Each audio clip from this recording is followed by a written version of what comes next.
மாநாடு எப்படின்னா தேர்தல் பரப்புரைக்கு என்னென்ன திட்டமிட்டிருப்பாரு, தேர்தல் செயல்பாட்டு வரைவுக்கு எப்படி திட்டமிட்டிருப்பாரு, தேர்தல் அறிக்கைக்கு எப்படி திட்டமிட்டிருப்பாரு. 6 மாசமா உட்கார்ந்து வேலை நடந்துட்டு இருக்கு.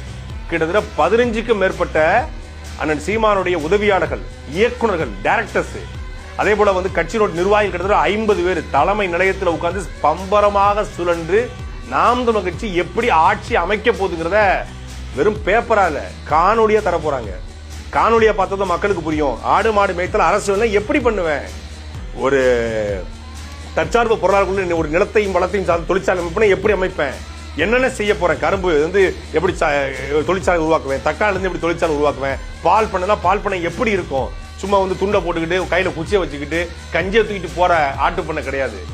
நவீன தொழில்நுட்ப அடிப்படையில் ஆட்டு பண்ணைகள் அது எப்படி அமைக்கப்படும், எப்படி அமைச்சிருக்காங்க வெளிநாடுகள்ல அப்படிங்கறத ஒப்பிட்டு பல்வேறு காணொலிகளை தொழில்நுட்பத்தையும் பயன்படுத்தி பண்ணிட்டு இருக்காங்க. அது வரும்போது இந்த மாநாட்டை தாண்டிய 3 மடங்கு பிரமாண்டம் காத்திருக்கிறது, 3 மடங்கு அதிர்வு காத்திருக்கிறது, இன்னும் பல சம்பவங்கள் காத்திருக்கிறது. அதுல அண்ணன் சீமான் எனக்கு கொடுத்த ஒரு முக்கியமான சம்பவம் இருக்கு. அது தேர்தல் தேதி அறிவிச்ச உடனே நடக்க ஆரம்பிக்கும். அது வரைக்கும் வெயிட் அண்ட் சீ.